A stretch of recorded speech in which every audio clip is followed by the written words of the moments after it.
You knew it was coming. We knew it was coming. Just about everyone and their mother knew there would be some sort of movement at the offensive coordinator position for Alabama. Well, it has finally happened. Bill O'Brien has taken the offensive coordinator position with the New England Patriots. There's a lot to unpack with this one, but Bill O'Brien, for all of the optics and all of the unhappiness around him and Alabama's offense this past season, still put forth one of the best offenses statistically in the country. Scored over 40 points a game, helped Bryce Young with his development. Did it achieve what you had hoped to achieve? No. And so at the end of the day, that's unacceptable. Did not get done what was the standard in Tuscaloosa. So you turn to the situation at hand, and it feels a little bit like, oh, was he sort of nudged out? Was it, hey, we didn't reach the standards, so we're going to ask you quietly to go look for other jobs? What I was told from people close to the Alabama program is this was always the plan for both sides. Like Nick Saban's not telling, to my understanding, Bill O'Brien, hey, man, you might want to hit the road. Bill O'Brien, his heart is in the NFL. His plan was always to be at Alabama for a short period of time and then get back to the NFL. It's more power to him. So the way I see this, this is best for both parties. Bill O'Brien gets what he ultimately wants, ultimately the position that he's most happy to be in, it sounds like, long-term. And for Alabama fans, you were unhappy with your offense last year. You're saying we got a Heisman Trophy winning quarterback. We got a lot of pieces back. We should be more explosive. We shouldn't have to have these frustrating issues offensively. It felt like maybe there wasn't the natural progression you would have liked to see from Bryce Young and the offense. Not just Bryce Young, but I mean as a whole operation, Bryce Young was actually covering up a lot of the issues on this offense. You wanted to see more. And whenever there's issues with a product and there's a lot of talent within that product, you look to the man in charge. And so that's why there was some frustrations. But at the end of the day, like I said, I think both parties are getting what they want out of this. If you're not yet subscribed to the On3 YouTube channel, we do the hard count every single day. Tons of coverage from you for recruiting, for the transfer portal, everything about this game that we both love, we cover here. All right. Also, follow me on Instagram and on Twitter at Judy Picalta State with every single thing that we're doing here. So what's the impact on Alabama?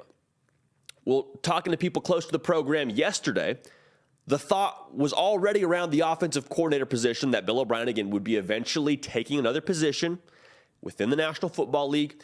And there was more concern over getting that DC position right. The feel internally is, hey, Alabama got that script A. Coach Saban's feeling like we got a ton of talent. A lot of people are going to want to come and coach here. We're going to have our pick of the litter. And that's the feel for me right now around Alabama is you don't need to gamble on anybody. You have the ability, as Alabama, to take the most sure thing on the market. The talent is going to be there to win. The talent is going to be there to do some really exciting things week in and week out on the offensive side of the football. That's why there was frustration, because there was inconsistency. It felt like they weren't maximizing the potential in-house. You're going to have the ability to get a proven commodity, whether it's from the NFL, whether it's elsewhere in the college ranks. You don't have to bet if you're Alabama, is what I'm trying to say here.